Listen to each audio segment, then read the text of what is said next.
संसदीय सचिव और कांग्रेस विधायक विकास उपाध्याय ने मोदी सरकार पर जीएसटी को लेकर एक बड़ा बयान दिया है। कांग्रेस विधायक ने मोदी सरकार पर हमला बोलते हुए कहा है कि केंद्र सरकार के बिना सोचे समझे किए गए फैसले की वजह से देश भर के सारे राज्य संकट के दौर से गुजर रहे हैं। ऐसे में देश को संकट से बचाने के लिए मोदी सरकार को कर्ज लेकर राज्यों का जीएसटी भुगतान करना चाहिए। बता दें कि आज जीएसटी काउंसिल की अहम बैठक चल रही है, जिस पर कांग्रेस विधायक ने मोदी सरकार को नसीहत दी है।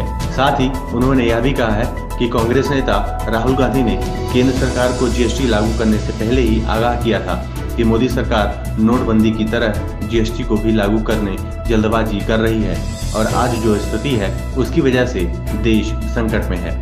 जब केंद्र सरकार ने नोटबंदी लागू किया था उसी समय से देश आर्थिक संकट की तरफ जा रहा था और आज जो परिस्थितियां बनी हुई उसी समय कल कारखाने छोटे छोटे उद्योग बंद हो गए थे। उसके बाद जीएसटी लागू हो गई।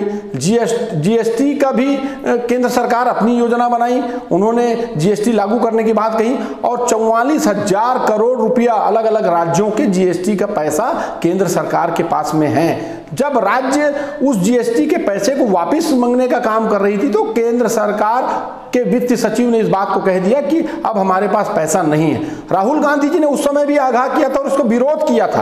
अब कोरोना काल है, लोग राज्य आर्थिक संकट से जूझ रहा है, उस समय ये राज्य का जो पैसा, जो जीएसटी का पैसा है, उसको केंद्र सरकार कहीं से भी लाकर राज्य सरकारों को पैसा केंद्र सरकार को, मोदी सरकार को देना चाहिए, ताकि जो आर्थिक, अब केंद्र सरकार अपनी ही बनाई हुई योजना पर, अपनी बनाई हुई नीति पर आज वो पलट रहे हैं और उस पर फंसते नजर आ रहे हैं।